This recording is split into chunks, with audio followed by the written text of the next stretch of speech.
Good morning, Jillian and Jonathan. We'll be continuing our discussion of Ronald Reagan with his first term as president today. I want to say just one thing about the election. Remember, the election happens always the first Tuesday in November of one year, 1980 in this case.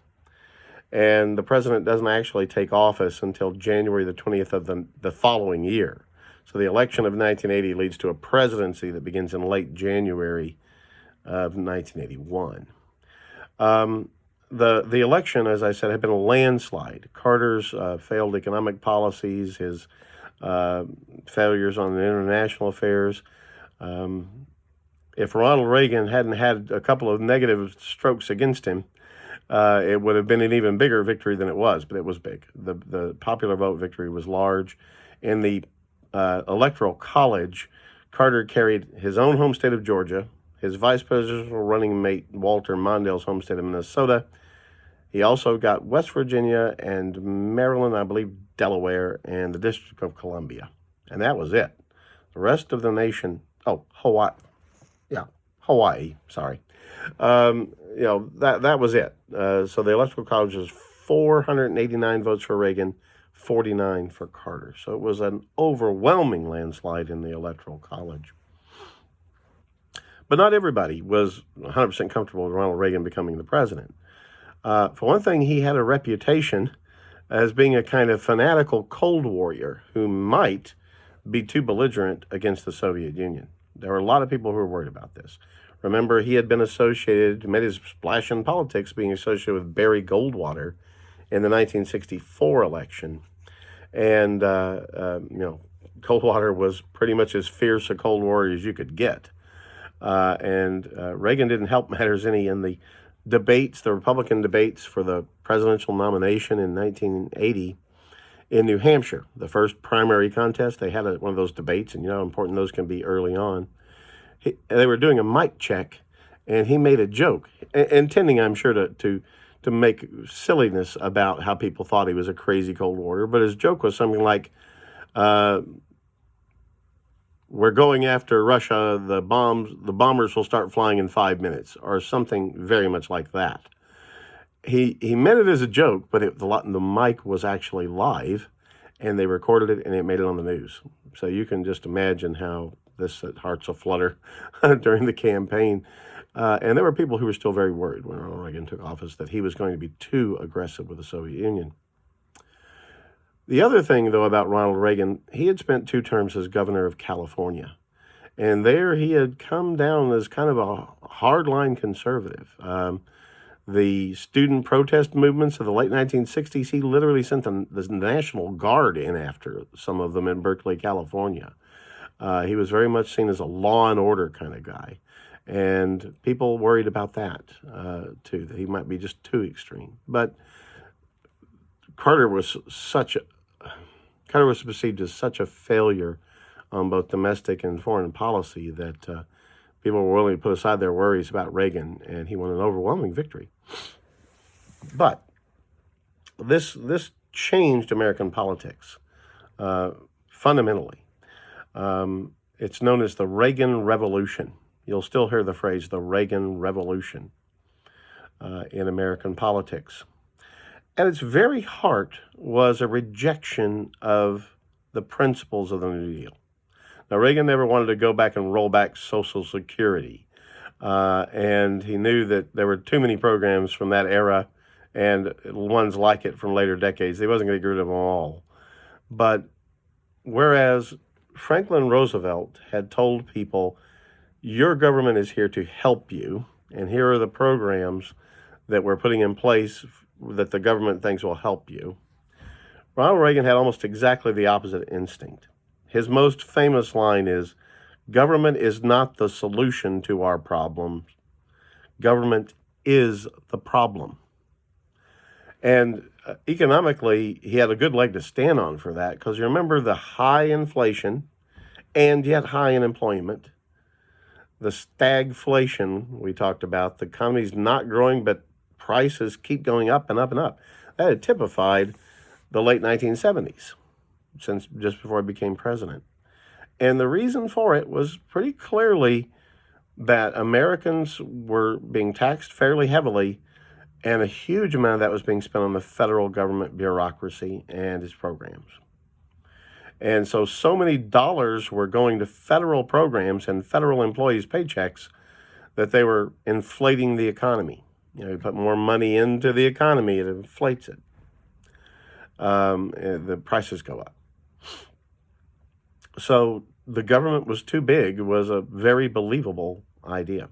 And you'll remember, too, I told you Ronald Reagan was truly a devotee of free enterprise, the free market. And he truly in his bones felt that private enterprise could almost always do something better than the government can. If there is a way to get a private company to do it, they have a profit incentive to get it right that a government program just simply doesn't. So you take that idea that the government is not the solution to the problem, the government is the problem. That Americans are being taxed too much and the federal government spends too much and there are just too many bureaucrats, too many, another tagline he loved was the most frightening phrase in the English language is, I'm from the government and I'm here to help. They had these meddling bureaucrats were damaging American economy and even American life. So the Reagan administration, the Reagan Revolution, is this turn away from government as a solver of problems, this desire to shrink the size of government. He joked that the federal government was like a baby, all appetite on one end, taxes, and no sense of responsibility on the other end, diapers, right? That the product of the government wasn't worth having after all this money. Now, in this, he was not the first Western politician to talk this way. The way had been pioneered by the Prime Minister of Great Britain, Margaret Thatcher. Had become the Prime Minister of Great Britain in the mid-1970s, and she had begun to shrink the size of the British government, and its taxing and spending policies began to end under her, or at least be curbed a lot under her. And the British economy had begun to turn around. Inflation in Britain went down. Industry began to profit more. So Ronald Reagan had a model on the other side of the Atlantic Ocean. He and Margaret Thatcher would become very great friends. They're often thought of together, Margaret Thatcher and Ronald Reagan together, as sort of two allies in this fight to change Western political culture, where government's not the solution to the problem. Government needs to be shrunk and taxes need to be lowered. Okay, so tax cuts. It's with Ronald Reagan, really, that Republican politicians running for president always promise a tax cut. I do not believe we've had a Republican presidential candidate since 1980 who hasn't run on a tax-cutting program. Now, this not only is meant to choke off the overly large federal government when they talk this way, it is also meant to speed up the economy. And I think we saw a superb example of that with the tax cut of 2017 that President Trump had passed through Congress. The tax cut of 2017 helped to supercharge the economy. The economy is already growing. Now, this is something. In the past, remember, Keynesian economics would say you might consider a tax cut if the economy is really sluggish. But you don't cut taxes when things are going well for Keynesian economics. Well, Ronald Reagan was a devotee of what's known as supply-side economics. One famous politician, George H.W. Bush, called it voodoo economics. But supply-side economics, or critics called it trickle-down economics, said that if we cut taxes, people are going to spend that money in the economy, and that's going to encourage production and employment, and that by cutting taxes, we're going to actually speed up the economy, spread the wealth throughout the economy, and that as things improve, actually, even at the lower tax rate we've got, so much profit will be made by companies, so many people will have jobs that the tax base of the government will actually improve. Now, that never really proved to happen in the 1980s. It hasn't really happened since. There's one instance in the early 1960s under John Kennedy where it apparently did happen, but the government's tax receipts seldom, if ever, actually make up for the money it's losing in cutting the taxes in the first place. So if you're planning on closing the deficit with a tax cut, well, economists might say this doesn't usually work very well. But what it will do, if you cut taxes, almost guaranteed to speed the economy up. And if it's a big tax cut, it'll really throw gasoline on the fire, which is largely what we've seen the last 2.5 years until the present COVID-19 slowdown. But, the economy has been roaring along, and it's the tax cut that's largely responsible for that. So Reagan wants to cut taxes, and he will get a tax cut through Congress in 1981, a pretty good-sized tax cut.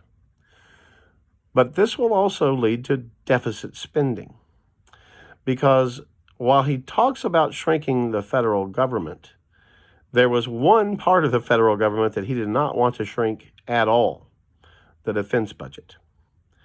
Ronald Reagan was deeply concerned about the Soviet Union, the losses in Vietnam, the humiliating troubles we experienced other places. He felt that the Soviets had been emboldened in the Cold War and that they were on the march, and they had invaded Afghanistan in the Carter years. There were Soviet troops in Afghanistan sort of threatening, pointing down like a dagger towards the Persian Gulf. So he had plenty of reason to be worried about the Soviets, and his answer was, we must restore the American military. The shame of Vietnam must be erased. We've got to get good quality people volunteering, no draft, but volunteering for the Army, raise the pay, raise the standards, higher educational standards to join, but the best equipment you can get in a lot of quantity. And so the defense budget ballooned under Ronald Reagan. Eventually, the Navy would come very close to achieving a goal of a 600-ship Navy. This is like World War II footing-sized Navy to project American power on the world and defend American interest. Well, none of that comes cheap. The tax cut meant that less money was coming in the government's coffers, and the defense budget needs to grow, and that leads to deficit spending. Now, there were cuts on the domestic side. There were cuts in programs that were popular with a lot of people, and there was a lot of outcry. The economy did not immediately improve after Reagan became president. There was a bit of a recession underway in the early 80s. Homelessness. I was old enough. I was in high school at this time. I remember the news stories about homeless people on the streets. The city of New York was in a mess. It was pretty dark times in some ways economically for those first couple of years of the Reagan administration. And Reagan got a lot of criticism. But he showed to have a backbone to stand up for his policies. One thing that happened early on to show his grit was he was very nearly assassinated. John Hinckley, a mentally ill man who got it in his head that somehow, by watching a movie, he watched a movie where Jodie Foster, the actress Jodie Foster, a man tried to impress her by shooting the president in the movie. He thought he could impress her by shooting the president in the movie. He wanted to impress Jodie Foster, the real flesh and blood actress, by killing Ronald Reagan. And he waited I think Reagan had been president like 8.5, 9 weeks. So this is very, very early, March of 1981. He waited outside a hotel in Washington, D.C., where Reagan was giving a speech. And as Reagan was getting in his limousine, Hinckley jumps out with a pistol and shot him. Shot him once in the chest. Shot a Secret Service man, a police officer, and the press secretary. A couple died. Press secretary was grievously wounded, and Reagan was very nearly killed. The bullet lodged very close to his heart, in his lung. The surgeons at first had a very hard time finding it because the thing had been flattened like a dime when it hit the side of the limo and ricocheted in like a knife blade into his chest. And it took really first-rate surgery to save his life. He spent weeks in the hospital and weeks beyond that recuperating at the White House.